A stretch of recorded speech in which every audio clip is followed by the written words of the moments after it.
We'll go ahead and start early by about 3 seconds. I'll go ahead and call the meeting order. Please join me in the Pledge of Allegiance and signification.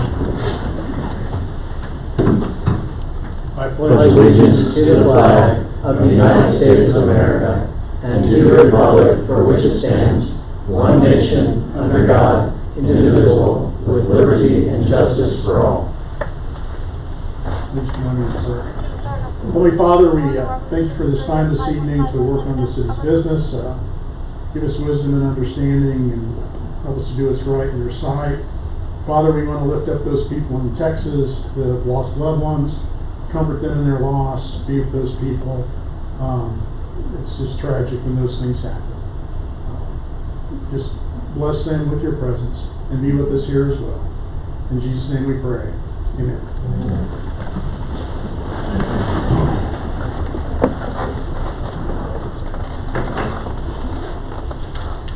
I'll entertain a motion for approval of tonight's agenda.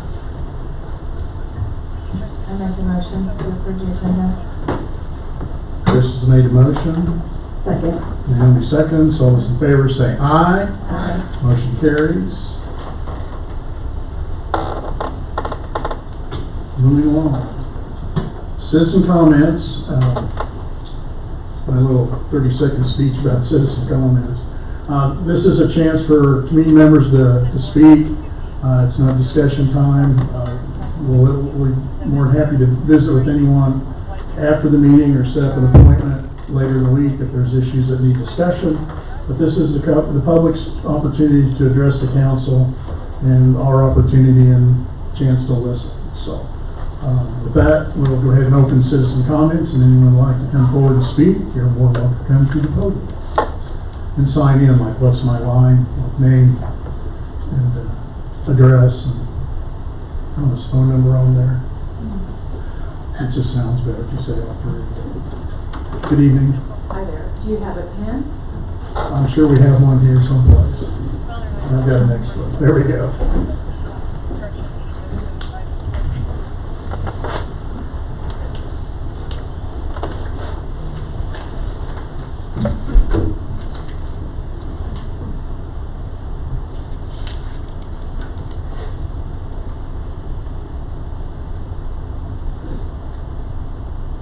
Did you say a phone number as well? No, I'm just teasing. Okay. My name is Jacqueline Cook, and I have been in front of this podium before, back in December 12th of 2022, and addressed the council with regards to concerns of flooding my property or putting us in a drought. And that was because of the 167th Street development. It fell on deaf ears, and is really disheartening that it did fall on deaf ears. That development started taking place.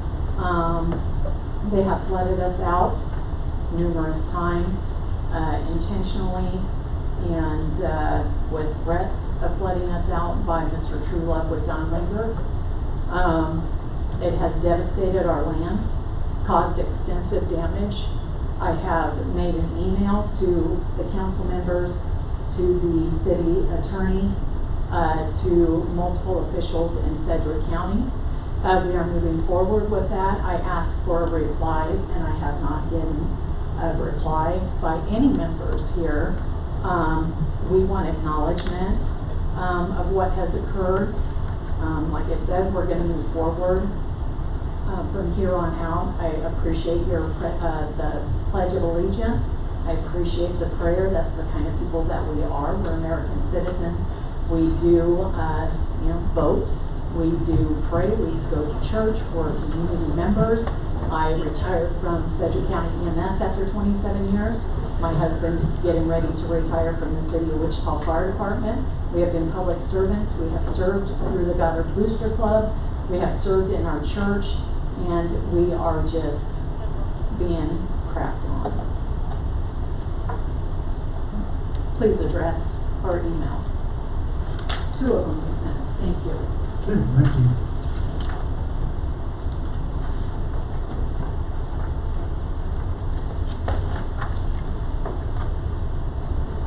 Anyone else?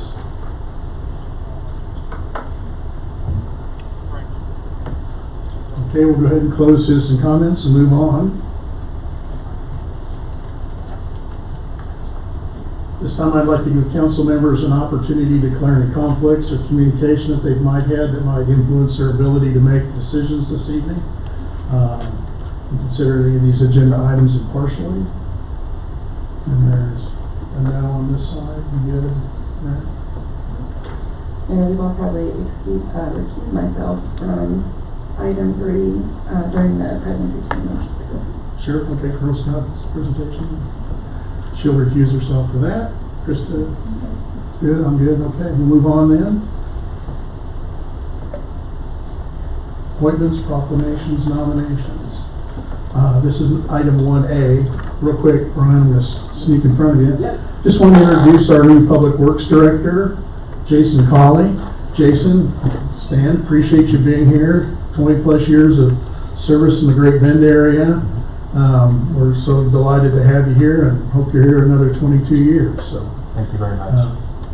Godspeed in what you're doing up on the north end of town.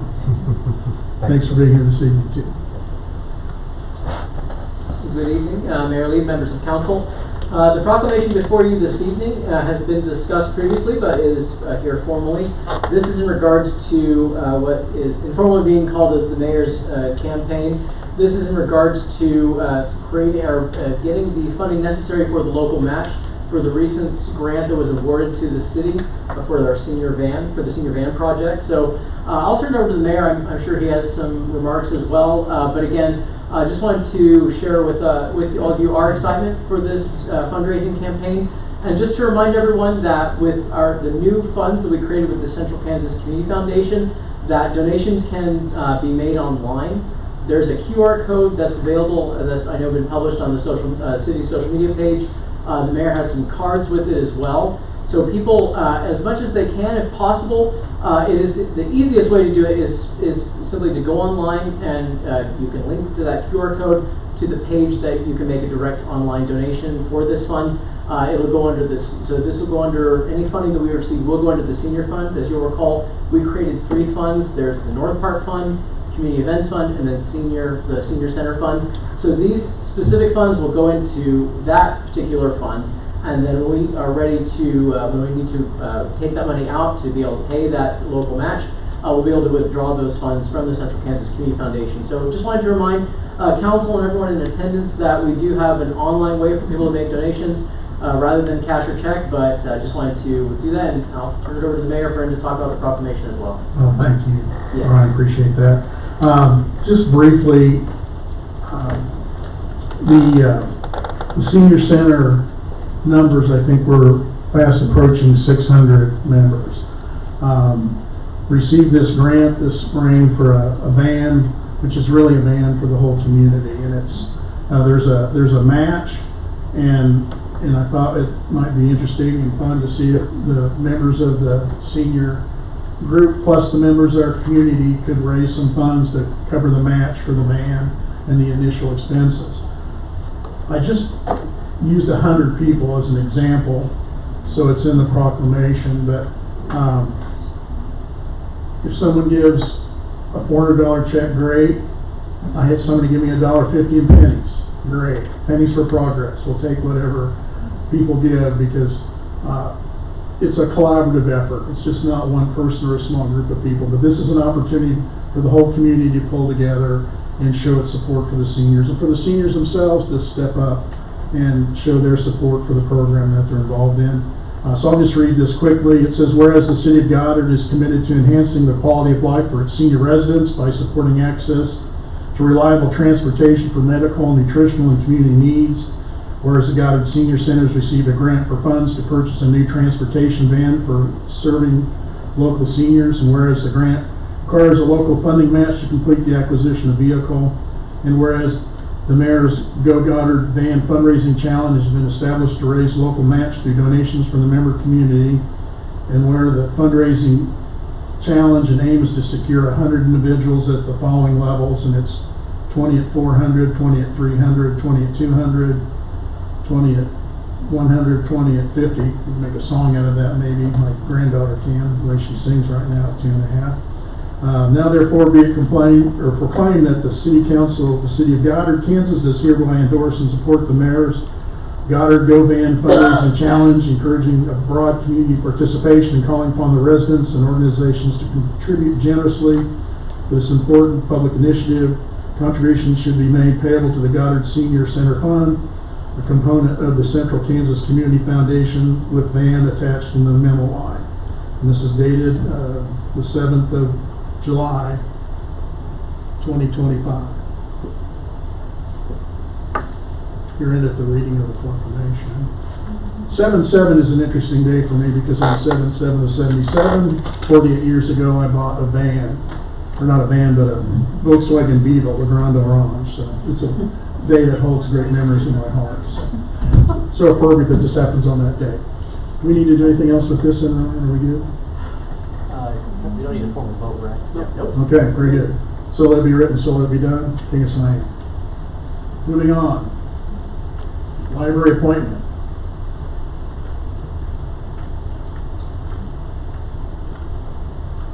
Alright,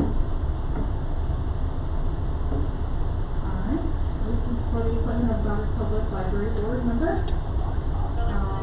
The library director has nominated Ryan Whitted to the Goddard Public Library Board. He is a lifelong resident of the Goddard area. He was born in Wichita in 1985 and grew up just north of town with 2 younger siblings. He is raising 3 children, one currently attending Goddard Middle School. Ryan is deeply rooted in the community and supportive of its growth, expressing a strong desire to give back. A passionate lifelong reader, he enjoys fiction and regularly listens to audiobooks by authors like Sanderson, Asimov, and Herbert. Married in 2020, he and his wife actively engage the children in local library programs. Ryan is committed to promoting and protecting the library for the benefit of his family and the community.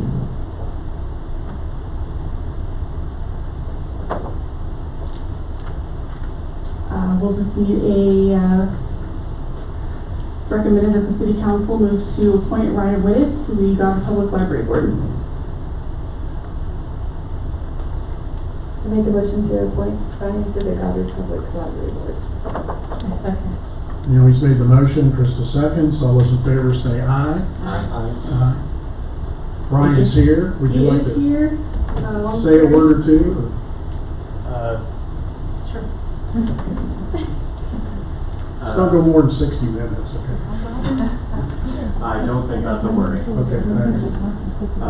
Yeah, I'm just happy to be here, happy to help out the community a little bit. I'm looking forward to figuring out what's involved in this opportunity. And we appreciate your willingness to volunteer and support the library. So, thank you. Thank you.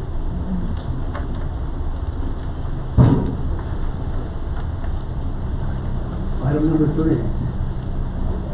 Sarah, did you take the picture? Thank you. Good evening again, Mayor and Council. It is my pleasure to introduce our local Girl Scout troop and their leader, Leah Ellis, for a presentation to Council. So I'll turn it over to them. Again, with this, there is no formal action required. This is just a presentation. Thank you.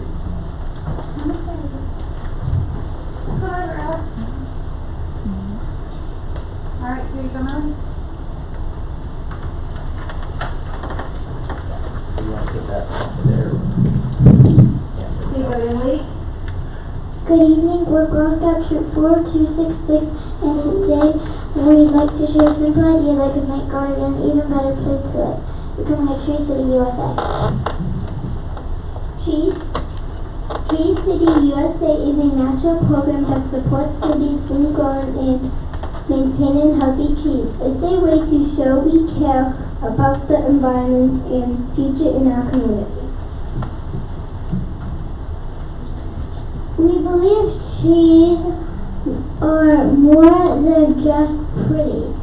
They cool our neighborhoods, clean our air, and make people feel happier being a Tree Community USA would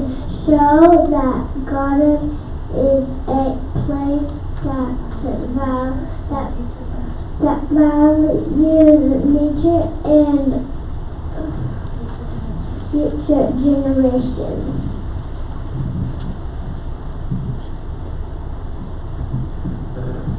To qualify, Goddard will need to meet just 4 simple standards, like having a tree board and ordinances, and setting aside a small budget and celebrating Arbor Day every year. To get started, we'd like to help the city of Goddard assess what's already in place. Then we can work together to fill in any missing pieces. Our troop is ready to help plan a fun and meaningful Arbor Day event in 2026 once everything is ready. We can help with the Tree City USA application so Goddard gets the recognition it deserves. Our troop has a way. It's going the wrong way. Alright, we'll get there. There. You got it? Okay. So one more over. There we go. Our troop has always cared about Goddard. We planted a tree, painted a mirror, and worked for hours in and on our garden. Tree City USA is a natural next step.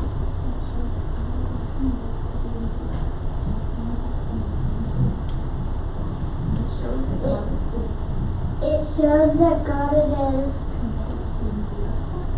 committed to being beautiful, sustainable, and environmentally proud, now and in the future. Perfect. So that is the end of the girls' presentation. We just want Goddard to be a part of our community and supporting the trees that we all know matter and building a more beautiful community and getting recognition from a national organization that we care about our community, our future, and our trees. Because I, for one, really like oxygen. Don't we all? Absolutely. Ladies, thank you very much. That was wonderful.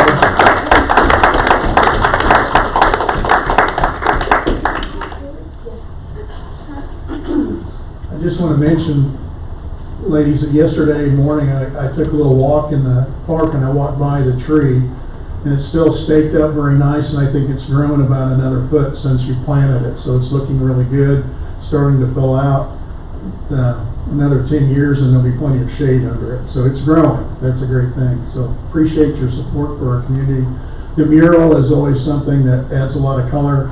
And then when I drive down Walnut, I always look over there and see that. It's just really a bright and cheery picture on the side of the community garden. We appreciate all the work that you've done in the garden as well. So your troop has really been a tremendous asset to our community. So thank you all and your time and all your hard work. So we will proceed. Very good. Thank you.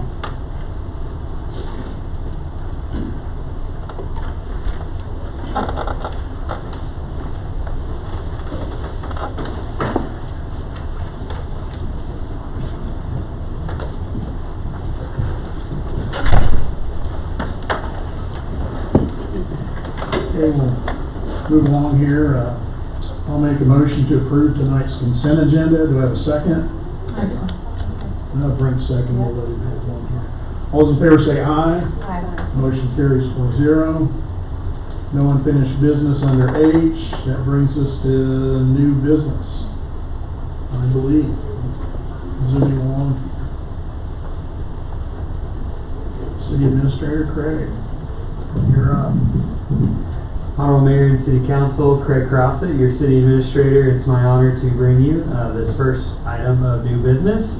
We're going to be having a discussion about the Public Works Facility and potentially a partnership with Putnam Design Build on the Design Build Construction Delivery Method. So a little bit of background here. If you guys remember, we went through the capital improvement process, a lot of planning and time and effort by our city staff, consultant, the governing body, great community engagement. We did quite a bit of legwork to try to prioritize and create a roadmap for where we're going to invest our citizens' hard-earned tax dollars so we can continue to provide good service delivery and hopefully improve their quality of life with that. So one of the very important projects that was noted during that process was the Public Works facility. The group has been working out of a decades-old facility, and it's just outgrown its useful life very quickly. As our community rapidly grows, so too do the demand for services. The folks that are in the Public Works Department are responsible for our health and welfare, talking about our safe drinking water, the streets, the parks, all those different types of things. So it's really important that we have a facility that they can work out of that is safe and efficient, so we can continue again to deliver a high quality public service for our neighbors. So this is a $5 million estimated project, looking at the very top end, based on the CIP development. We're looking to hopefully get into construction sometime either at the very end of this year or early next year. We've been working with Hutton. They did the comprehensive facility assessment, looking at all of our spaces, our police station, city hall, public works facility, library, etc. They are a regional leader in integrated project delivery. So during that process, we're glad to have their expertise to come in and meet with our city staff, in this instance, our public works teammates, to kind of ask them, what are the needs, what are the current pain points. They, of course, they work with other municipalities, so they had some good ideas, perhaps from some other buildings that they've been a part of. And it was really a nice iterative process, collaborative process with our staff to really put together kind of a baseline floor plan, baseline level of needs, and then some really rough estimating at that point, because we didn't know where it was going to be prioritized in the CIP. So now that we know that it's a high priority project that we're looking at starting in the near term, it's time to kind of get to that next step, get into full design, get a refined budget, and then again, hopefully into construction. So given their intimate knowledge of the department and the current facilities, which I did go tour as a part of that assessment earlier in the year, feels like working with Hutton on a design build could be a good option for us. I'm going to turn it over to Josh Herman. He's the Vice President of Design and Build at Hutton, and he's with us here this evening. Thanks, Greg. Yes, sir. Right here.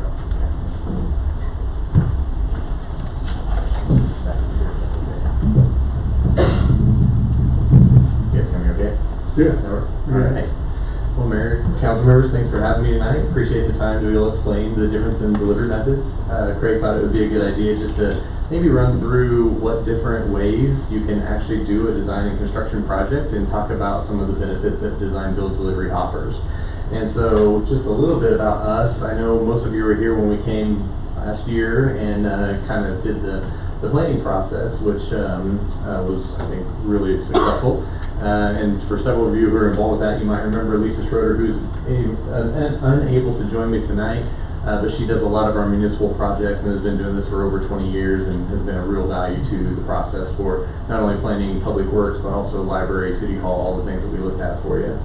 But as Craig said, I've been with Hutton for about a dozen years now, and before that I worked for about 15 years in an architecture-only setting. And the only reason I mention that is it gives me this unique perspective of being able to live out firsthand a lot of design bid build and a lot of construction management jobs when I was in an architecture-only firm.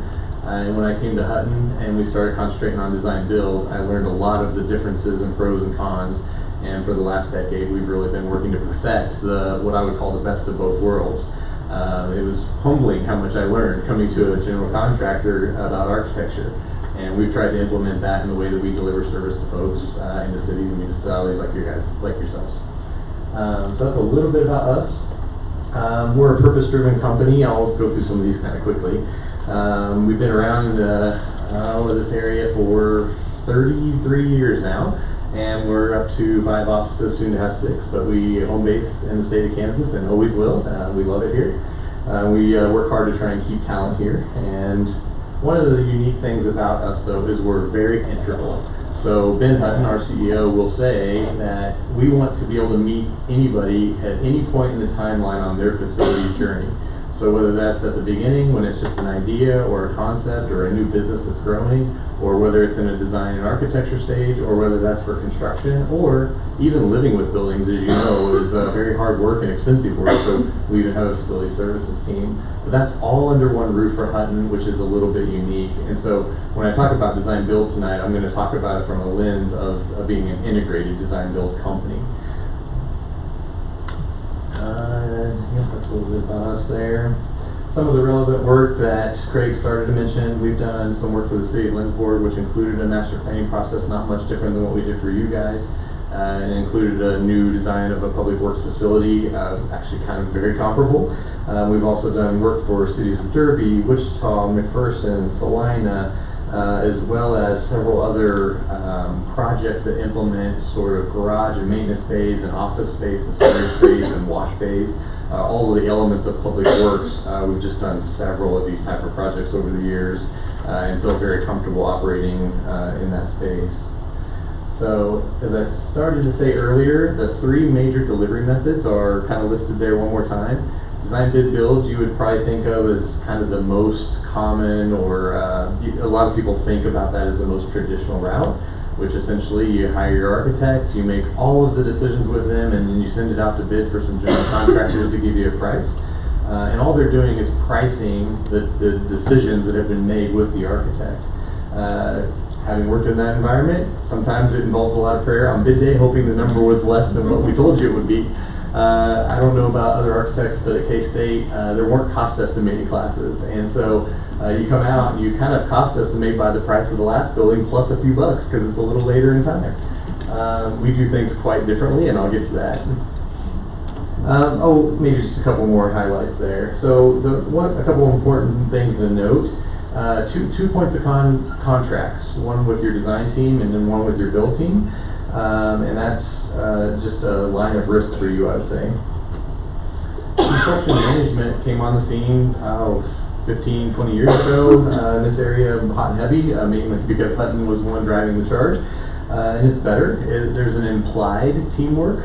It's still two lines of contracts for you guys, so you still hire an architect or design team and a builder under separate agreements. Sometimes, if things don't go great, you could become a mediator between those two entities, not all the time. And you loosely get to make more informed decisions because the build teammates at the table while the architect's drawing, trying to give a little better idea of cost. And I think that there's different ways that goes, and some are better than others, and you can definitely deliver a good project via any of these methods, by the way. And then lastly, design build. Oh, that does go fast, doesn't it? Whoa! I'm with you. Let's go back over. Several more. Sorry about that. There we go. Lastly, design build is one point of contract for you. You're hiring your designer and your builder under one agreement, and I call that half the risk. There's no more playing mediator, at least with an integral team. Our saying, and maybe this isn't totally couth, is there's one throat to choke.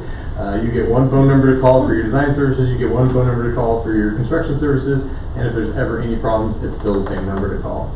And that is something that we work really hard to protect and make a better experience, but also protect our reputation in the process. In fact, we're very deliberate about using the plus sign in our design build moniker because we think that it's just more ideas and more advocates around your project out of the beginning. And so the little diagram of the triangles is trying to show how the collaboration works the entire time. Instead of just working with an architect for a while and then onboarding a builder after the decisions are made, our build teammates are at the table from the get-go, and they help drive things like materials and methods, and they are using market-driven pricing to make sure that our budget stays intact. We're never in the business of providing surprises unless it's your birthday, and we really work hard to tell you, here's the design and here's the budget for that, and months later, after we make all the rest of the design decisions and build all the documents to build that building, the price is the same. And I have a track record of projects that I could show you where we've done that. We're very proud of that. It's one of the biggest things that I think design build offers is an idea of balancing design and dollars at the same time. And so that's what our team is equipped to do. DBIA is an organization that exists for its Design Build Institute of America, and they actually provide a little bit of data It's 102% faster than design bid build, 61% faster than CM delivery, 3.8% less cost growth over this delivery method versus others. And it's not new. It's new to our area because there wasn't an integrated design build firm like ours around. You can go to bigger markets, Dallas, St. Louis, Minneapolis to get this. But they're estimating by the year 2028 that 50% of all construction build spending will be design build. And so it's trillions of dollars over the course of a 3-year period already. So there's nothing new about it. It's just, it's actually the way it used to be. The word architect means master builder. It's like Lego. You don't go buy the bricks at Walmart and then go buy the instructions at Target. It comes in a box packaged all together, and that's essentially what we sell for design and construction services. Okay. So, also just in case there's any question about this, legally it's completely fine in the state of Kansas to deliver design build. You guys have that choice. There are a few nuances around public K-12 education and a few nuances around public healthcare facilities. But things like public works, you guys can do whatever you want. And then that takes me to some of your project slides, but I really want to make sure there's plenty of time for questions. I've got where we left off on your design loaded in case we need to reference that. We had a little bit of a meeting to talk about tonight, and we've already started brainstorming some ideas to improve it and still looking at how to make it more cost efficient. All of those things are still in action as we work through this together in a design build process. Yeah. So, any questions?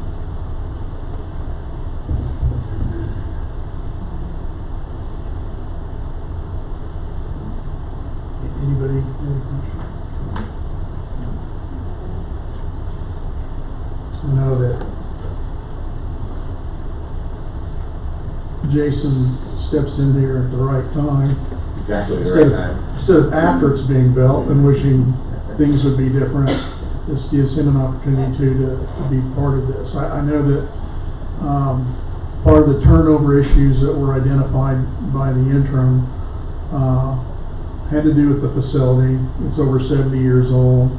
I think there's some of the original equipment that's still in there that's 70 years old. That's a bit of a joke, but it's not in a way. The other thing is in that department in the last 20 years has had, I think, 7 or 8 supervisors. So when I said, Jason, we hope you stay for 22 years, I was serious. Consistency in leadership, this opportunity you're stepping into, so you're another person here that gets to kind of make this your own. And so we are really looking forward with your experience and your background to help mold this and get it put together so that it works for the community and for the staff. Goddard's best days are ahead of us, and we've spent a lot of time in the last year and a half on studies. We've looked at a lot of different areas and things, and we're pushed in a lot of different directions. But now we have the data to make, I think, database decisions that are good for our community, and that'll be hopefully wise decisions. This process, I think, my understanding, affords the collaboration going through the process so that changes are made. You don't have the architect and the builder and everybody arguing and fighting. I know we don't want to put a wall up and move it. Those kind of changes are drastically expensive, but I think in the planning process, hopefully this will provide us with a really good product. And after this, we've got a couple of things we want to build too. Not because we want to, but because we need to. We desperately need a new flood station. This was a needs facility study, and right. All of the things that we studied are definitely on the needs list, not the want list, I would say. In terms of the financing, I know we've spent some time as we're working through the budget, and I want to mention the work that Brooke has done in terms of doing projections of cash flows and things, because that's an integral part of making these types of decisions, knowing that with our growth we have the funds available to actually complete the projects and get them done in a timely manner. So we're tightening down the budget. There's not going to be as much slack in terms of capital improvements, the things that we're gonna be approving here this next 2 or 3 meetings. Those are the things we're gonna do next year. So there's not gonna be all this, hey, let's do this or that as we're going through the year. We're gonna have to stick and be disciplined up here on the bench to drive things forward too for the community. So, Craig, go ahead. Appreciate it, thank you. Just a couple other comments, Mayor, as we look at next steps. So we mentioned that the project will cost no more than this top figure. That's kind of the absolute maximum. Our hope is that we deliver a project for much less than that. But you know, we do need to make sure that we have a top end set and be disciplined to that. So it would be financed with a temp note that would be rolled into permanent finance via GEO bond. We would start having to service that debt into 28, early 2029. Source of revenue would be a few different sources: special highways and streets, sewer and water fund. And our Chief Financial Officer, Brooke Carroll, has worked very diligently to prepare for you know, this debt issuance, along with great advice from our financial advisor, Brett Sjogren with Stifel, and bond counsel, Kevin Cowan. So we are thick in the preparation for this project and some of the other ones we'll be discussing over the coming weeks. So as far as this evening's concerned, I want you to know that, you know, we are recommending that we continue these discussions with Hutton with this construction delivery method. If the council has general consensus that it would like to work in this direction, we'd ask for you to give us that this evening. And if you do, our legal team with Morris Lang, under the leadership of Ryan Peck, will work with Hutton to hammer out the contract with them. We would hope to bring that to you the first Monday council meeting in August. And if we get that executed, we'll be cooking with grease, so they say, and hopefully under construction by the end of the year or early next, so we can get this ball rolling, so to speak. So, any questions? What size is that building? I want to say it is, I'm not going to speculate. I know the garage space is a little over 8,000 square feet. One of these has it. Josh? Yeah, I know. The finished space, I believe, is about 4,000 square feet. The garage space is a touch over 8,000 square feet. Then there's a wash bay, etc. So, What is it? If you buy 100, what? If you buy 200, what is it? No, I think it's to the tune of 17,000, 18,000 right now. So it's got about, this is going to be a little bit, yeah, ballpark. It's 12,000, 13,000 feet of bays and equipment storage and maintenance and a wash bay, and then there's 3,000 to 4,000 feet of office space to hold staff. And as we go through this process, the pencil gets a little sharper. Correct. we will continue to, we'll report back to council, you know, once we kind of feel like we have a final design, and then part of the design build process is coming to a guaranteed max price. Of course, we want to make sure that it's an amount that you guys are comfortable with. It's a fine balance with these things. I mean, we don't want to overbuild it, but we're growing fast, and I've seen the mistake of a lot of our communities around here making where they underbuild something, and then just a few years later, they're already trying to figure out how to pay for the expansion or another new facility. So while there's a few areas in this floor plan that we feel like maybe we could cut out and make it, you know, expandable, we also, you know, want to make sure that we're balancing that appropriately, so we're not, you know, going through the steep process again in just a few years. I would just say that what I really like about the design, about this way to do things, is that it's expedited. It seems like it's an expedited way to do it, and I think that after taking a tour of the city buildings that we're discussing, you know, where our officers are having lunch on the same table, that they're having to like review their evidence for the evening, whatever that evidence is. They don't have the room in there to work. And then going to the city, the Public Works building was, it was a little bit shocking. It's in terrible condition because it's so old, and it just, like, I couldn't work there and have really high morale. So I think that this is a really important thing for the city to do, and the quicker we do it, the better, because we do need to keep people in those positions, and I think this is just going to create a good environment for them to all work in. And so I really like the design build because of that. So I'm a fan. That's why I'm a fan. Being very transparent.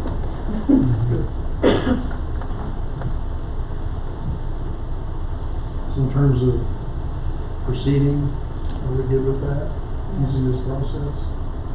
I'm fine with using the process, it just seems like 5 million is a little high, a lot high.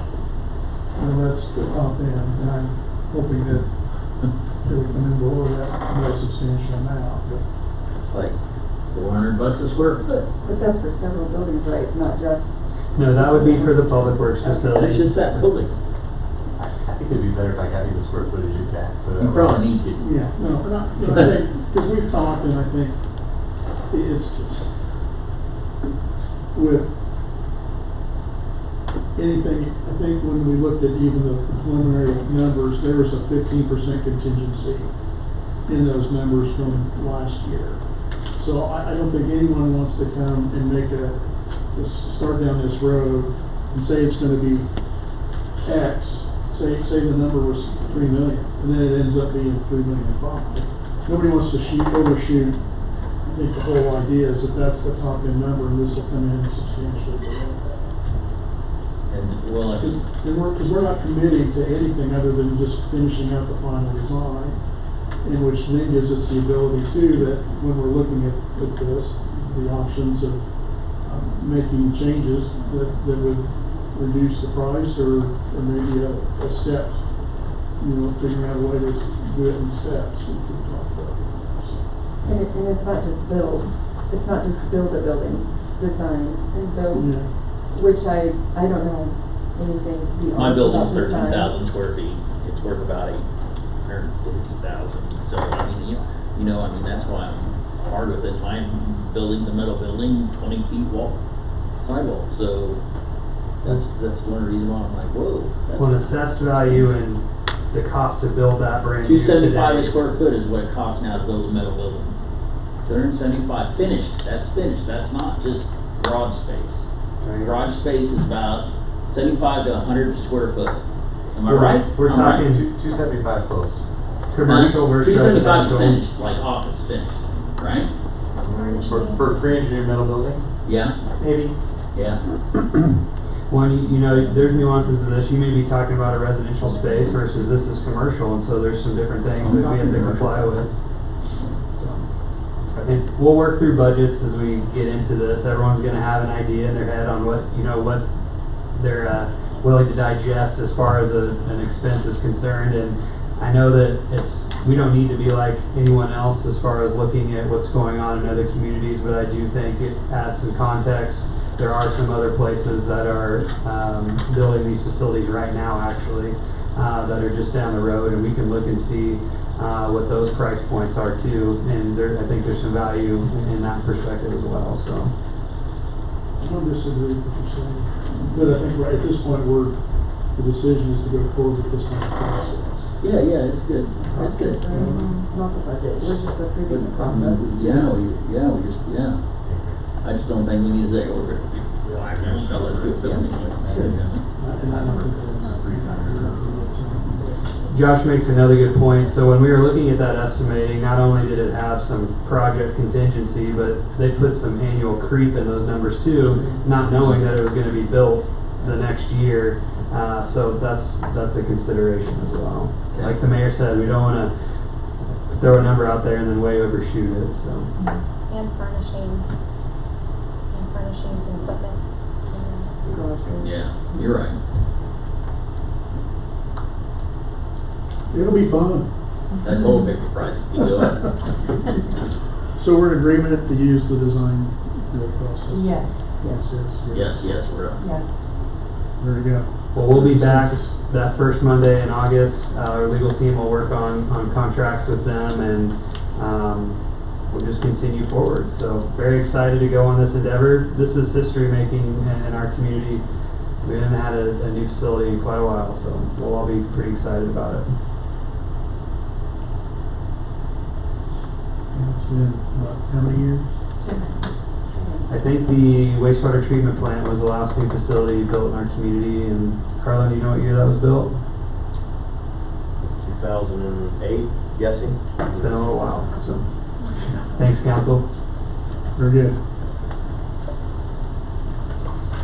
City clerk, Sarah's signs up again. All right. All right. I too. Honorable Mayor and City Council, this is the employer referral bonus policy proposal. So as many of you know, and touched on the prior item, recruiting and retaining qualified employees is a nationwide challenge. Goddard faces persistent vacancies in the police department and public works department. Public works currently has 3 vacancies, and that is 43% of a full 13-person staff. So right now we have 10 people, we're short 3, which is about 23% of its workforce. City staff is seeking a cost-effective solution to improve workforce stability. Staff hopes to strengthen the workforce through employee referrals. This policy would encourage staff to help identify strong candidates and lower recruitment costs and improve retention. So the proposed program includes a $1,000 total bonus per successful referral. This would be paid in 2 separate parts. After 6 months, the first payout would be $500. And then once that referred employee has been here for 12 months, the other $500 would be paid out. This would only be paid out to 4 referrals who become full-time employees and remain 12 plus months. Eligible referrers are all full-time permanent employees. People that are excluded is HR staff, department heads with hiring authority, and interns. Referred candidates must be external applicants and not current or former temporary employees. There's many benefits to adopting this policy. With these changes, the city can improve candidate quality and fit, speed up the hiring process, boost employee retention, and this policy will also reflect the best practices in HR from peer municipalities.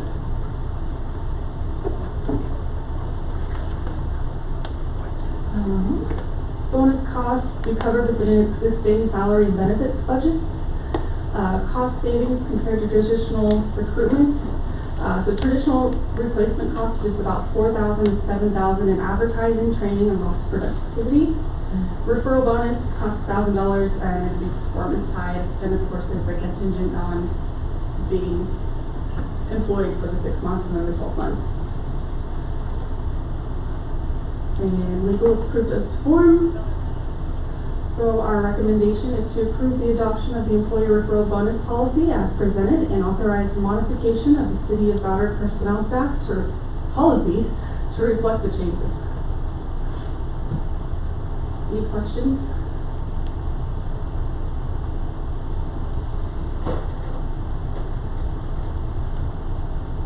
I know that one of the things that I visited with Craig about, in addition to this, that maybe we'll consider in the near future, is maybe just to provide an incentive bonus for the employee.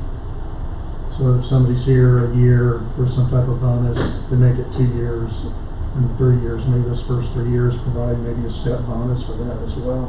The new hires. The new hires, as opposed to the person coming in. That's just an addition to this. It'd be another way to incent people to stay. Turnover is an issue. You train people, and then it's frustrating when you go through that process, especially even with the time and effort it takes to train our police officers as well. That when people leave, it costs, and it's expensive to have constant turnover. Any other questions or comments?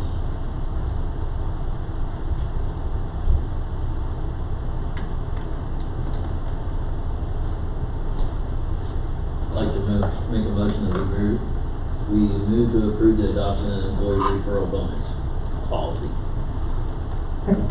Brent's made the motion, Naomi seconds. All those in favor say aye. Aye. Motion carries 4-0. Thank you, Sarah. Thank you. Okay. library fund resolution. No? Intent for, well, I jumped one. Intent for resolution of cities at large. To get my glasses fixed. Maybe have my eyes checked. I have my binder organized in a special way there, so please don't change it around on me. I'll try not to. Throw me off, so. Well, that was Okay. not my intent. I'm just off, so. All right, this agenda item is the intent resolution, city at large projects. This, authorizing resolution is something that you all have seen for prior projects that we've done, but, the reason that we do this is a mandatory first step required by Kansas law and the IRS before we issue bonds or temporary notes. It allows us to mark a point in time where we may start incurring costs for certain projects. So this resolution sets a not to exceed limit of 16 million for our 3 projects that we have coming up that we haven't received approval for yet, but if we intend to go forward and incur any cost that we'd like to be reimbursed for, we want to make sure that we have this resolution in place. So the 16 million is for our North Park project, our public works facility, and a group of water projects, which we will discuss those in a second. This empowers staff and the bond council to draft documents and publish notices. It's an IRS reimbursement resolution as well. It preserves the ability to reimburse prior capital costs and maintain tax exempt status. I have also reviewed with Kevin Cowan, our bond counsel, some expenses we have already incurred for North Park, and some master plans and some other things that we've done in our planning stages that we would also like to include in these amounts for reimbursement. So that's would allow us to, if we choose to replenish some of our general fund that we've used for some of those costs. This is not a binding resolution that says we are issuing debt today, so this is just a resolution saying that we may intend to do that into the future. Obviously, each project would be brought back to you, approved and fine-tuned and all the above. The projects that are listed, as I mentioned, is our North Park development construction. We're setting a cap at $5 million. Again, that's the high end. We are expecting that to come in less, and with that project we're also going to have hopefully some donations and some grant funding that's going to offset that cost, but that's what we're asking for in this resolution. The Public Works Facility Development Construction of $5 million, which you guys just saw. And then we have a very large water looping and infrastructure improvement project that we want to do, and we're going to cap that one at $6 million. All of these items are included in our 10-year CIP, which you all have adopted, and we are accelerating these projects based on the years that you wanted to see these happen. You'll be happy to see that we're able to get 10 water looping projects in this package, 4 water main projects, which align with our 5 and 5 program for streets, 12 hydrants. The hydrants, the valves, and the water park inventory that you see there are all part of that 5 and 5 as well, and some items that were identified in the budget process with Public Works that needed to be done. A fencing project is also included in there. That was something that was brought up during the budget process with Public Works, which you guys will hear about in our work session this week. That is needed for security around some of our wells, and an AMI project that was also included in the CIP. Financial considerations, there's no dollars changing hands today. Again, no borrowing will occur at this point in time, and each project will be brought back to you. Bond counsel Gilmore and Bell have prepared the resolution and our supporting documents. And at this time, if you all approve and don't have any questions about this, we recommend the City Council adopt the resolution attached in Exhibit A.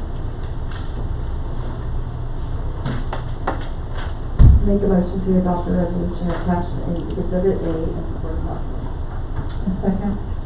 Melanie makes the motion, Krista seconds. All those in favor say aye. Aye. Motion carries. 1 down, 2 to go. And I'm not going to say which one you're going to do. I'll do this one next. Is it okay to do this one? Go right ahead. All right, library funding resolution.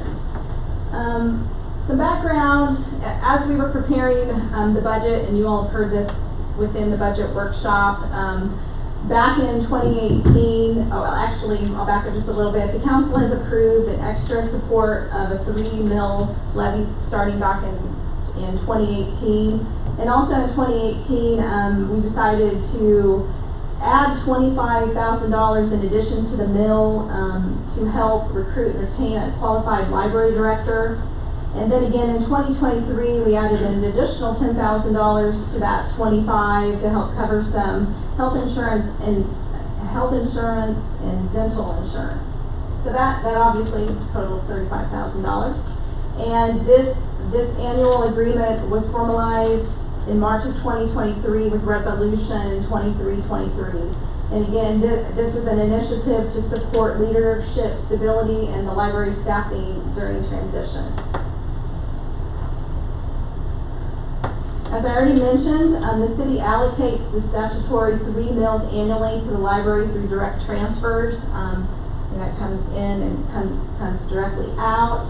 That additional funding that they're getting, the $35,000, is in addition to that 3 mills, which comes out of the general funds department fund.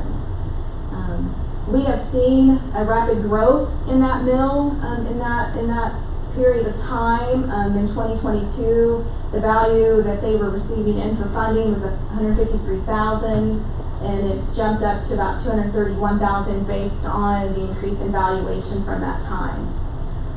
Just for some information on their audit, their net income in 2024 was $59,956, and they had an ending fund balance of about $155,000. This resolution we feel needs to be revised to allow them to receive their $35,000 through the increase in the valuation and the mill that they receive. And so the new proposal will state anything that they don't receive up to $35,000, the city will continue to pay that difference out of the general fund. But if their valuation is, provides them $35,000 or more, that goes directly to them. So we're revising the calculation here on how they receive their funding on that $35,000. An example there is like if the 3 mills in next year total $27,000, they would get an additional from the city of the $7,200 to make that $35,000. As I had already mentioned, the difference between that 35 and what the valuation growth of the mill will come out of the general fund. I think one of the things that might have been unclear and just got lost in translation over the years is the city was receiving that additional money and above and beyond the 3 mills, and it was coming out of the general fund. So they're really receiving more than 3 mills when you see it that way. Legal consideration: the city attorney has reviewed and approved the revised resolution, and all the statutory requirements are there. If there aren't any questions, staff recommends the city adopt the resolution attached in Exhibit A, which repeals Resolution 2323 and establishes the revised formula for the annual library funding. Questions?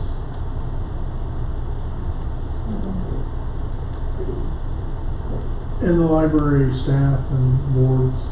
Yes, we have met and sat down one-on-one. Craig and I did, and you were there too? Sorry, you lived out. And they were aware and they feel this is okay, and there wasn't any issues with this calculation. Well, actual revenue in 2023, 170,000 round numbers. Projected next year, 256,000. It's around $85,000 increase over 3 years. Yeah.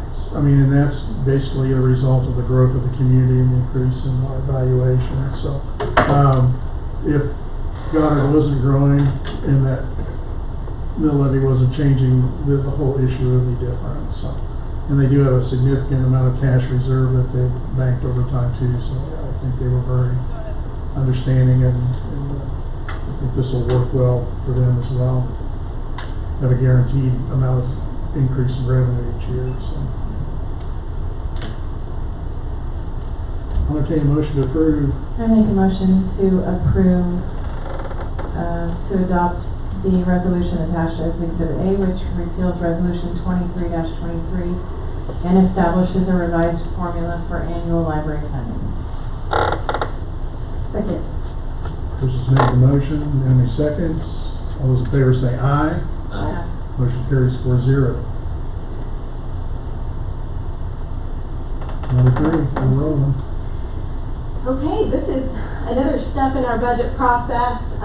This agenda item is the notice of revenue neutral rate intent. So a little bit of background, what is revenue neutral rate, R&R, which you all will hear, and we discussed this in the workshop, but this is the mill rate calculated by the county to generate the same amount of dollars that we received last year. It is required by the county that we at least let them know by July 20th that we have the intent to increase our mill rate. And they have to have a certain mill number set, and that will be what they distribute out to citizens to tell them what we intend to raise our mill. This doesn't obligate us to raise our mill at the end of the day. But it doesn't allow us to exceed the amount that we set tonight. If we plan to exceed R&R, we will have to publish a notice 10 days before a hearing. We'll have to hold a hearing and do a roll call vote and adopt the resolution. Right now, we are, as you know, we're going through our budget processes. You guys are getting all kinds of information and determining whether or not, our proposals are what we want to do. All of our budget documents right now show a 2 mil increase. All the projections going out show that, and so in the documents that we've prepared for the intent to send to the county, we have decided to put that 2 mils in there. So that would. Let's see here, that would raise our mill rate to 39.267, and we have to remember that 3 mills go to the library, 2.337 go to debt service fund, and the remainder, the 33.937, is general fund obligations. Again, we're going to have several more workshops to determine our path for the general fund and the mill levy. So if we want to change our mind and go less than that, we can. We just cannot exceed that 2 mills. Financial considerations right now, there are none at this time. Any legal considerations to retain the option of exceeding R&R, we must comply with these statutes very clearly. And the first step in that process is sending the letter of intent to the county by July 20th that states that we will raise our mills to 2 mills. Something else that is new on the form that we received in is we have to actually calculate those dollar amounts that they will be. Recommendations tonight, and staff recommend that the City Council authorize the staff to submit the notice of revenue neutral rate intent to Sedgwick County Clerk.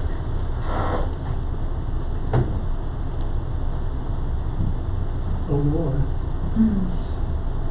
Just a history lesson. Last year we started at 10, ended up at 6, which was a net 4.5 because of decline. The county lowered their rate a bit, and so did the school district. So this is quite a departure from starting at 10, but we're going to start at 2 and probably stay at 2 to make the budget work. And again, those 6 mills were raised last year to help with the 5 and 5 street program, with the intention to add to this year, possibly add to next year to complete the funding for that program. Right now, any deficit that we don't get with those mills to go towards the $1 million street program comes out of, the reserve funds of the general fund to make up that difference. And we are spending $1,385,000 on the street repairs for this year without borrowing any money. Right. So, and that's a big deal. And that's, and if you figure the 6 mil increase was basically $480,000. So our sales tax, some money that had been set back in the budget for some of these things. But this is year one of fixing infrastructure, and we've expanded, and you look at that list of things we're looking at as it relates to water looping, fire hydrants, all these other things. That doesn't include this is just streets. So we've got a lot of different things going on, but our 1 cent sales tax is helping pay for these streets too. People need to understand that. So. I think that when the community came out for the CIP event, there are a lot of things that the community wants. In order to do that, we have to have money. I think we got pretty far behind, and so I realized I think we're playing catch up. But there are all the things that are on the CIP are things that we have to do, and I know the infrastructure is really important, and so we just kind of have to do it. And we're not raising anything tonight, it's just a notice to have the hearing, right? Correct. It's the notice of intent to exceed R&R, is what it is. But there'll still be a hearing. There'll be a hearing, and right now that is scheduled, I mean, things can change, but our hearing, our budget hearing and our intent to exceed R&R will happen on September 2nd. So that'll be when people can come in and express their concerns or. Yes. And we're going to have a public engagement event as well. I can't remember the date, it's in August, after we've had all of our workshops completed pretty much and everything's put together and almost finalized. We'll do a public engagement event and people will have a chance to express something then as well.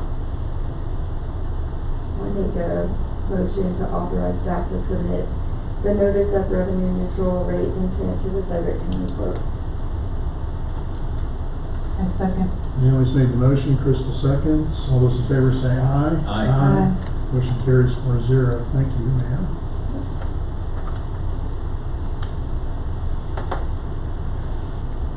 I'm sorry, Mayor. This is a procedural request. They are very, very picky about the procedure for this. So could you modify that motion and use the word exceed in it? Sorry to ask that of you. If you could go back to the motion. If this isn't done the right way, it can. This one messed things up. So instead of submit. It should say submit the notice to exceed the revenue neutral rate to the Sedgwick County Clerk. So I make a motion to authorize staff to submit the notice to exceed the revenue neutral rate intent to the Sedgwick County Clerk. Better? Very good. A second. We have amended motion, seconded, and all those in favor say aye. Aye. Motion carried. Okay. Final. Okay, well, I'm gonna hand this one off to the brain power in this room. So, item I-6 is partial defeasance of GO Bond Series 2022-1. We're going to have Brett Shobram from Stifel Financial come in for, and maybe Kevin too, if you may have to get involved too. This is kind of a complicated issue with the Series 2022-1 bond that we had, and I'm gonna let him explain it to you. Brett, good evening. Good evening. Good luck. Mr. Mayor, ladies and gentlemen of the council, welcome Naomi. You've been here a couple meetings now, but first time I've had a chance to talk in front of you. Brett Shobran with Stifel Public Finance in Wichita. Yeah, this is a process that doesn't happen very often, but sometimes it's necessary. In December of 2022, GO bonds were issued to fund infrastructure improvements to Arbor Creek, Cloverleaf Farms, and Elk Ridge additions. I should say to permanently finance those projects. It was discovered in late 2023 that an accounting error or omission related to the final project cost calculations was discovered. And in January 16th, actually I look back, it's actually December 18th, it was the week prior to that meeting, December 18th, 2023. City Council adopted an ordinance to correct those assessments and lower those special amounts to those property owners. When the special assessments were corrected and lowered, the GO bonds had already been sold and closed, and were calculated based on the higher amounts, resulting in bond payments that are higher than necessary. To benefit the city and its taxpayers, the difference in principal amount with this process will be used to fund an escrow to defease certain bond maturities in the Series 2022-1 bonds. Defease basically is a fancy word, means to shift the obligation to somebody else, and that would be the escrow trustee. The escrow will be invested in state and local government series securities, or also called slugs, in which, with interest earned, will defease the city's bond principal and interest payments for those certain maturities. The slugs have already been ordered. They were ordered on July 2nd, and the rates were locked in on that date.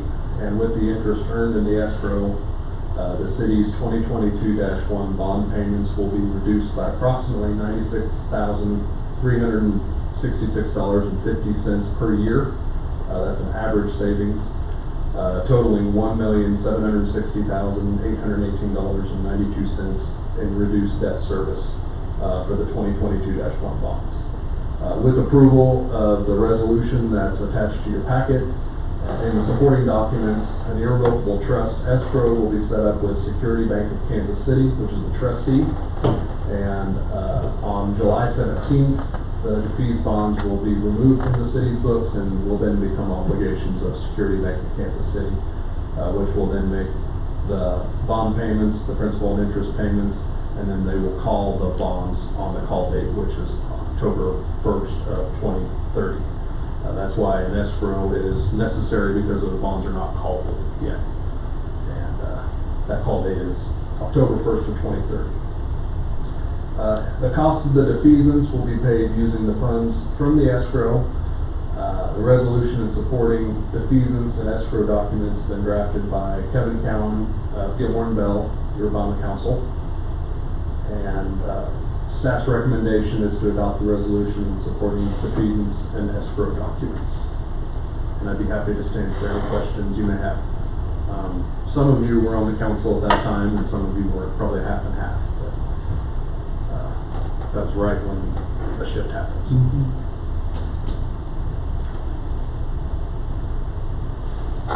Basically, we're correcting an accounting error.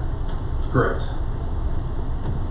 And we're going through the legal process with an escrow and Security Bank there in Kansas City handles a lot of bonds and things, so that's kind of in their wheelhouse. Yeah, it's definitely in their wheelhouse, and it's kind of an opportune time because the slug rates are very close to the rates on the bond, and you can't exceed those rates, but it's very close to making the same amount of money as the interest payments on the bonds. So it's not super efficient, but it can be a lot less efficient if those rates were to be a lot lower than they were when we sold bonds.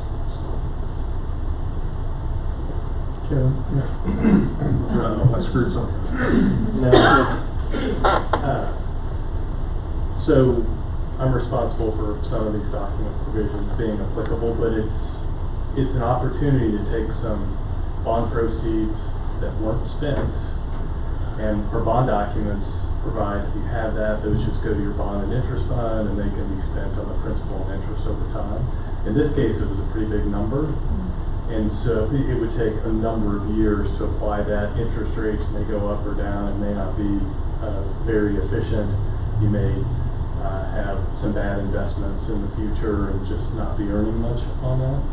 So the defeasance provisions allows you to take that cash, invest it now, and as Brett said, once you do that, bondholders can only look to that escrow for payment. And so the advantage of this is you lock in your investments at pretty good rates, and your auditor, for all legal purposes, will recognize that those bonds that are going to be paid from the escrow are no longer outstanding bonds of the city. So in the meantime, again, if you kept the $1 million plus in unspent bond proceeds and just chipped away, then you still have $1 million in bonds outstanding, and it's complicated, but it's kind of an agreement between the city and bondholders. We will pay you, but if we establish this escrow, we no longer have to pay you. The escrow will pay you, and for legal purposes, the city's no longer obligated for it. So we wish we didn't have to do this, that the accounting error hadn't occurred, and that we didn't have to do the reassessments, but this is a pretty good and efficient way to handle it. And it provides another source for budgeting purposes. When Brooke is working on the budget, she's looking at special assessments coming in, and we've adjusted those assessments, corrected them downward, that there was a little bit of gap there, and this will take those funds, fill the gap, and every year Brooke will know, I've got money coming from an escrow to make the payment. I also know that in 2030, we're going to redeem all of these bonds early, and we'll just be done with it. So it's pretty high public finance, not as complicated as it gets, but a pretty efficient way to handle it for the city. And you and Brooke can know, once we do this, those bonds are no longer anything we have to budget for. Bondholders will only look to Security Bank for payment. So anyway, I don't know if that helped or simplified and made it worse. Mayor, I just want to make one additional comment. Please. Not sure how much it'll help, but one of the things that we kind of look towards the internal process is when all this occurred, late 2023 was when it was brought to my attention, and a lot of transition and things happening in the preceding year. There were different staff that maybe were more involved in some of the more finite bean counting that maybe needed to be, but we couldn't exactly pinpoint what the exact error or omission was. But what we have started to do moving forward is basically keeping a cover sheet so that everyone who would be a stakeholder in carrying what the assessment amounts are of individual lots would have a chance to go through and verify it all, and all of us are in agreement. So we signed this cover sheet stating we all looked at it, we all agreed that it was correct before we move forward. So not to say that that's going to prevent something like this from happening in the future, but it seemed like an extra layer that might help a bit. So.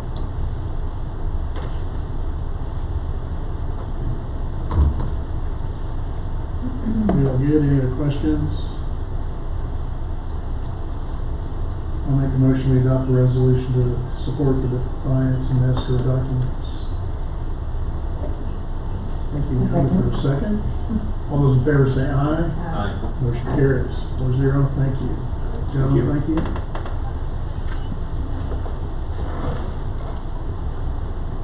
Next matter. I-7.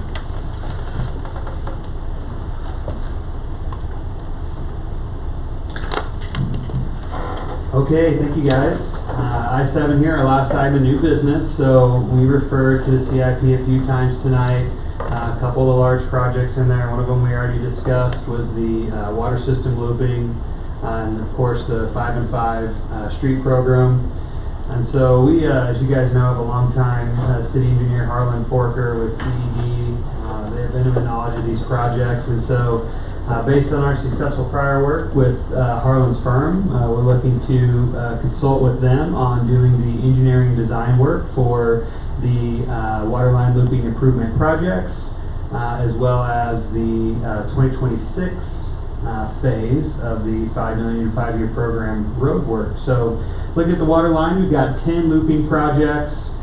We've also got, I believe, 4 water main replacement projects where we're going to be relocating water mains out from underneath the roadways being constructed in 2026. That way we don't build a brand new road and the 50-year-old water main under there doesn't have to be replaced soon thereafter. I really don't like a 2-ton road, so this will help us avoid street cuts.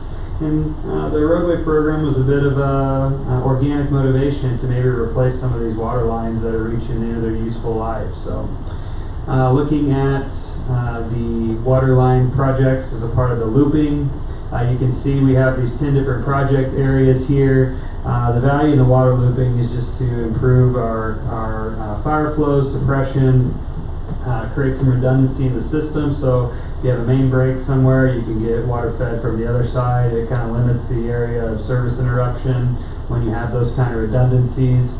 And then the 4 waterline projects that are outside the looping would be the ones that correspond with the roads highlighted in orange here on the map. So I call them the tree streets, spruce, pine, oak. Yes. And then we've got a short run of 4th Street between the elementary school and Main Street. So CED would be doing the surveying, geotech, utility coordination, all the construction documents and plan prep, bid support, and construction inspection. We have a really awesome teammate, Tina Powell, that's able to do the inspection work on the streets, so we'll save some taxpayer dollars there by having our in-house staff do that inspection. And then we will also have a member of our public works staff do some of the inspection just on those 4 waterline replacement projects. CED's team, they've got inspectors who will inspect all the looping projects.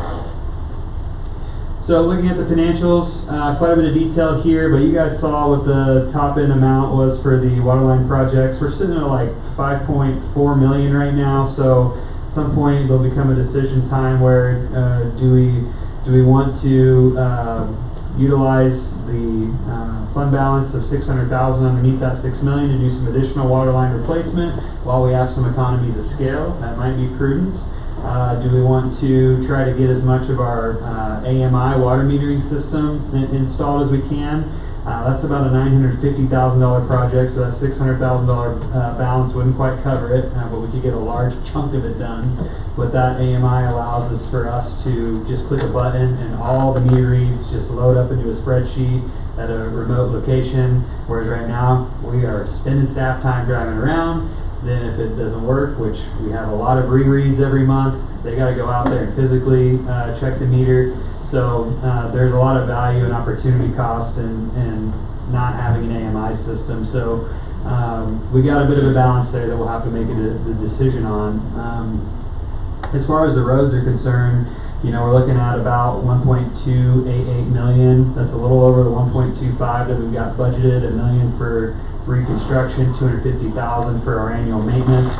We always want to put maybe a little more in there than what we anticipate to spend in case the bids come back lower. But as Mayor said earlier, we need to be really disciplined. You know, we've allowed some overages in that program this year, mainly because we had some cash reserve from our 1-cent sales tax, which was supposed to go partially towards streets, which afforded us the opportunity to do, you know, 1.4-ish million worth of roads versus, you know, what we intended to do. So we'll have tent note proceeds. You guys kind of did step 1 of that tonight, and here in a couple of council meetings we'll have some more refined numbers. We'll ask you guys to authorize the next step of that process. Looking at CED's fees, they're going to be 8% of the construction subtotal for engineering design, and then 6% of that subtotal just for the inspection work on the water looping.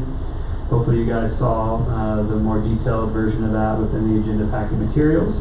Our esteemed legal team under City Attorney Ryan Peck, they reviewed this and approved it to its current form.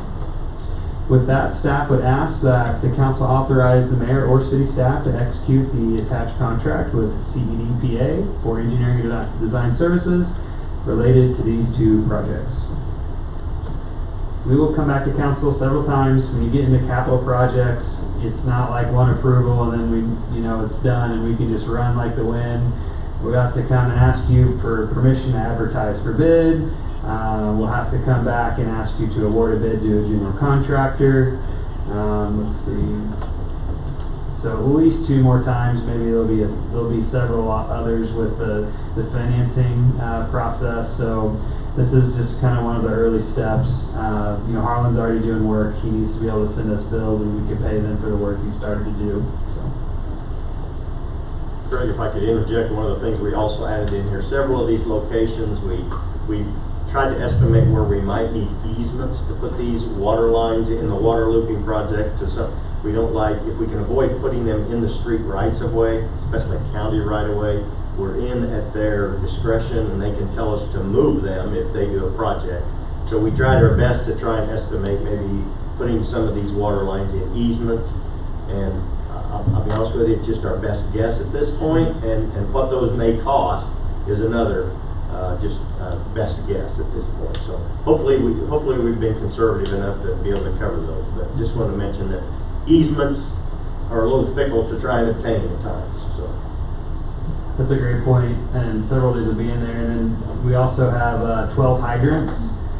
So we've got hydrants in town, a handful of them that sometimes can be a little finicky. So we want to make sure all the hydrants are working appropriately when it's time for them to. So this project replaces 12 hydrants within the system as well.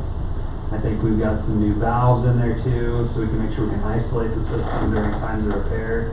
This is a huge investment in our water utility. I don't know, we made one of this size since maybe the tower and the distribution line to the wells, so it's much needed.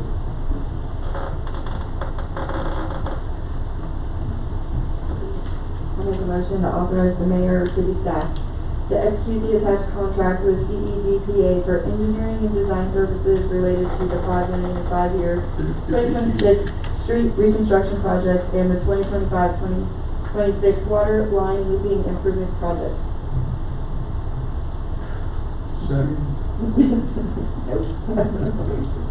I second. We have a motion and a second. All those in favor say aye. Aye. Motion carries. Thank you. Next item on the agenda, City Administrator's Report. Honorable Mayor, City Council, it is my distinct pleasure to give you an update on our operation projects and future agenda items. Just a quick note, you'll see here in duplicate that our next council meeting is a special one. It's a budget workshop. It's this Thursday, July 10th at 6 p.m. It's a big one. We're going to look at special highway streets, water and sewer. Really anxious to get that stuff to you guys. Hopefully you saw CFO Brooks' email to you today. Make sure you start looking at those contents now, because there's a lot of information in there. We want to make sure you give it at least a first glance before we get into the workshop. You'll see a few other meetings that we have on schedule here coming up as well. Looking at 2025 annual road work. I'm fast forwarding here apparently. But First Street, they started putting the traffic control and stuff out today. I see they mobilized a couple pieces of heavy equipment. That'll take them, maybe 4 to 6 weeks, weather pending, to get through that stretch. Then they will move over to 3rd Street and start working from Walnut to 199th. And we anticipate the resurfacing projects to start late summer, early fall, over mostly in the St. Andrew edition. Monument Signs Project, the sign company has approval to begin installing the monument sign at US 54 and 167. We anticipate week of July 14th. Special thanks to staff and legal for working with the powers that be that regulate signs here in our community to get to this point. 183rd turn lanes, I don't know if you noticed, we got fresh concrete out there. Seems like they're well ahead of schedule. The staff that are I would normally inquire with as far as where we're at is getting that back open. We're not here today, so I anticipate I'll have an update. I'll send you guys out an email on when that should be open. Maybe I'll get an email to you this week, but at any rate, we'll share publicly at the next council meeting. The salt storage facility, Jason shared with me that the building should begin erected on July 20th. Public Works Facility project, you see what the next steps are on that. We discussed that earlier this evening. Same thing with the water looping. Let's look at our health insurance renewal. That's going to be due September of 25. Freedom Claims came and met with our HR and finance staff today. We got an increase in premium, which is no surprise to anyone, but we do have a nice fund balance built up due to our partnership with Freedom Claims, so we'll be able to utilize that to eat that premium increase if that's the will of the governing body. So they will come and present to you guys probably within the next 2 to 3 council meetings. They already shopped to 2 or 3 different carriers, not just Blue Cross, so I'm really appreciative of that. Typically they only do that when you ask them to every couple of years, but I saw in the documents that they did shop that for us. So we'll be doing open enrollment obviously before September as well. McGrath Human Resources Consulting, so we had a representative from McGrath on site for 2 full days last week, beginning their work completing the comprehensive review and restructuring of our organizational and personnel systems. Key tasks include an audit of our Human Resources Department, evaluating and redefining the organizational structure, updating job descriptions and FLSA classifications, designing a structured onboarding process, and implementing a standardized performance evaluation system. So the organization's growing very quickly due to all the development going on, and so we need to make sure that we're primed and ready for that growth, and not only taking care of the infrastructure investments, but investing in the people and the processes and those kinds of things as we look forward. So we'll have a hiring plan and a new org chart that comes along with that too. Really excited to just update you on the progress with the 3rd Street Water Main project. Those guys will be making the tie-in for kind of that first half of the project this week, basically from Walnut to Main Street. Just super impressed with their ability to knock that out, especially considering the weather that we've had since they started. You know, there'll be some work going back and doing some fine-tuning of some of the yards and stuff like that that'll take a little bit of time, but that half of the project should be done within the next week or so. And then they'll try to keep ahead of the road contractors that started today, and they'll get on 3rd Street from Main all the way to 199th. North Park, we had our full design project kickoff meeting 2 weeks ago. Our next meeting's on Thursday. We'll be meeting bi-weekly. We are still on pace to begin October construction. We will be in front of the council to consider finalizing the design, budget, and then the general contractor selection later this summer. The SCADA system, I don't know if you guys remember, but that's a project 2 we've been working on. That upgrade is moving forward steadily with tech systems. The design work's underway for several of our water well sites and system components. Plans for wells 5, 7, and 8, along with the network equipment and chlorine control panel, are expected to be submitted by the end of June and early July. Obviously, that's passed. A site visit to the new water tower will take place soon to finalize how the new equipment will connect with the existing systems. Our team is also working on the user interface and the screens that staff will use to monitor and control our systems. The main control system upgrade is about 75% complete, and a preview of the system's new layout and functionality will be scheduled this month. Overall, the project remains on schedule. We anticipate installing equipment later this summer, and we'll have some testing and stuff involved with that too. So, Hawkins Lane, the project design is 75% complete. The 2025-2 note sale and bid acceptance will occur at the July 21st council meeting, which is the last step in the financing process. After that, we'll have money in the bank, so we can start advertising for bid to get construction going as soon as the season wraps up over there. Goddard Galleria, the public infrastructure package is fully designed and out for bid. I do believe we'll have an encroachment agreement with the adjacent pipeline in front of you guys in the coming weeks. And we will be asking for a bid award for the public infrastructure for that project. So if you remember, that one is supported by a big competitive grant that we got from the state to help bring that project online, which should bring some good commercial development we're very excited about. Construction should occur this fall. Upcoming agenda items, we've got some heavy equipment purchases. Those will be lease purchases for public works. I mentioned the note sale, Rustic Creek Park Development Agreement. We've got a slew of petitions coming through: Villas, Willows Ridge, Trails End Phase 2, and Bridger and Maple Phase 2. Of course, I mentioned the design build contract coming, and then the continuation of our budget workshops. Budget season will wrap up in September.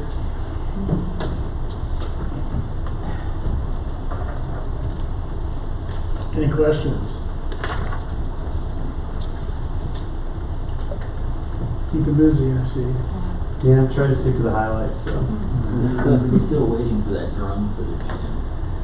So the drone footage? Yeah, the drone footage. I'll talk with the chief and see where that's at.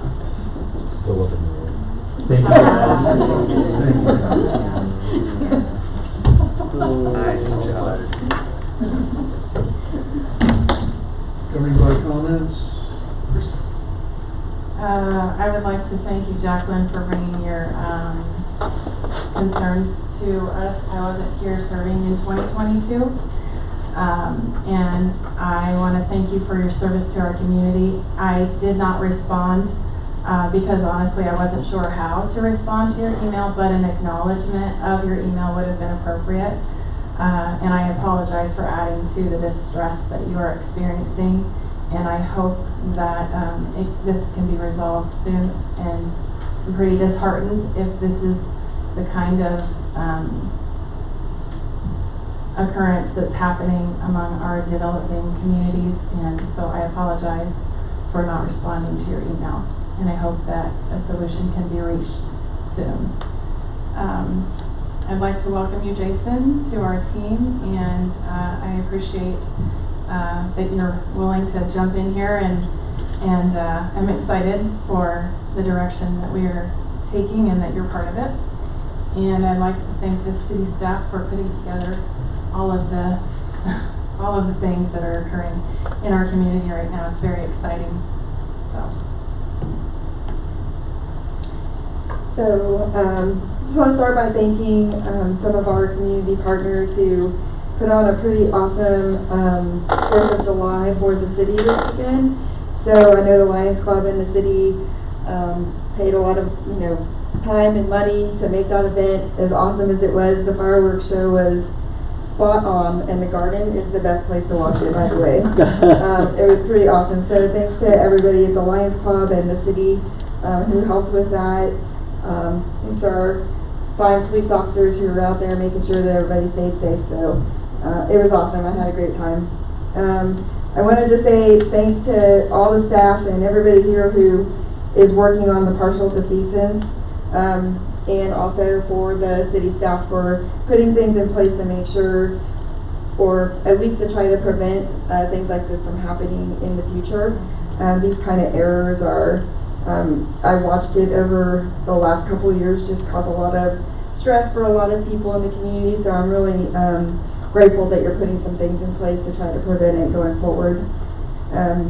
Also want to thank the city staff for just creating the CIP and for getting that in place. It's been a long time since we've had something that made sense. I felt like before I used to come and watch the meetings and we were approving all kinds of money, but I didn't know what for because there didn't seem to be a strategic plan. And so I think the CIP is the right way because it gives us focus for the things that we're approving, and we know that if it's on the CIP that we've already discussed it, the city had input, and that we're spending money in the right way. I also want to thank you, Jacqueline, for coming forward. I'm pretty new to the board, but it's unfortunate that you're having these kind of issues, and so I hope that we can find some way to make it right for you. And Brooke, thanks for all the budget workshops. I know that this sometimes, and thank you for coming and trying to explain how all this works. I know my brain is trying to wrap myself around all the things that you do, Brooke. But I really love the budgets, and you make those workshops so productive because of the way that you are so transparent. So thank you for that. I know, I'm done rambling. You're doing good.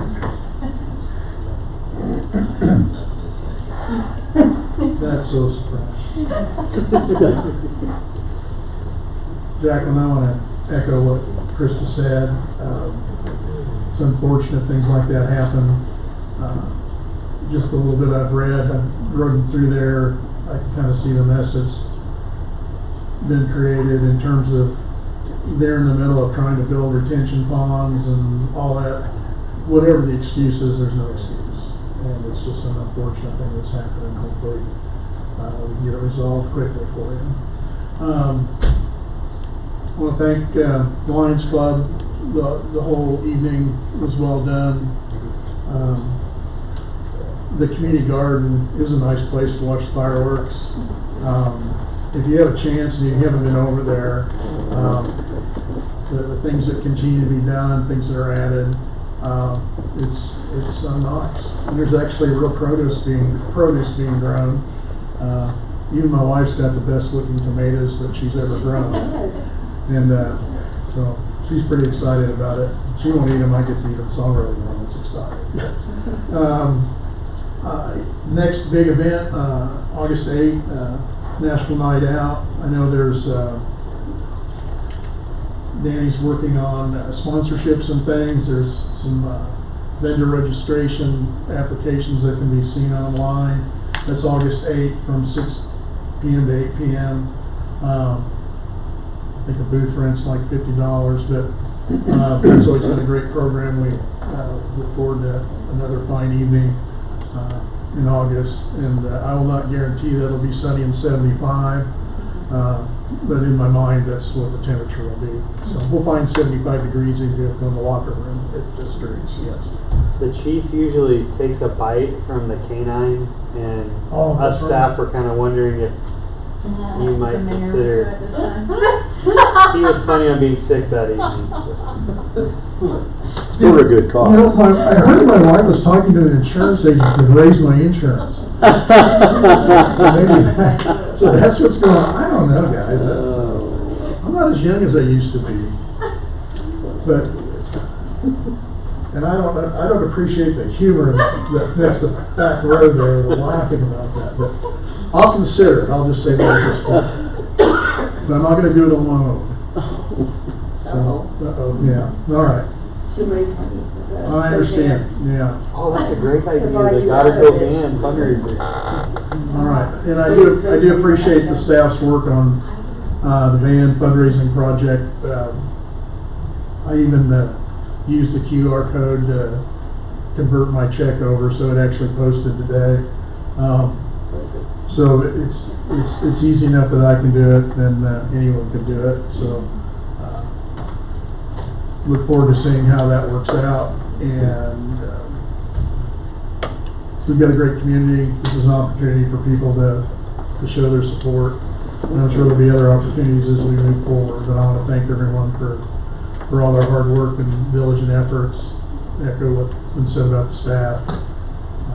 We've got a couple of other items to attend to in executive session, so I just want to say thank you to everyone. And if you want to schedule time to meet in the next week or this week. Are you speaking? Yes, ma'am. And Yes. if that's appropriate with our attorney or whoever, but we'll schedule whatever time we need to accommodate the situation. So with that, we'll move on to executive session. I make a motion that we move to enter executive session for consultation with the city attorney for the public body or agency, which would be deemed privileged in the attorney-client relationship per KSA 75-4319B2 to receive advice regarding a matter and including the city administrator and city attorney, with the regular meeting reopening at 9:20. Or 9 o'clock. I'm sorry, 9 o'clock. Let's do 9 o'clock, that'll work, 18 minutes. We have a motion, we have a second. I'll second. Very good. All those in favor say aye. Aye. We return at 9 o'clock. Thank you.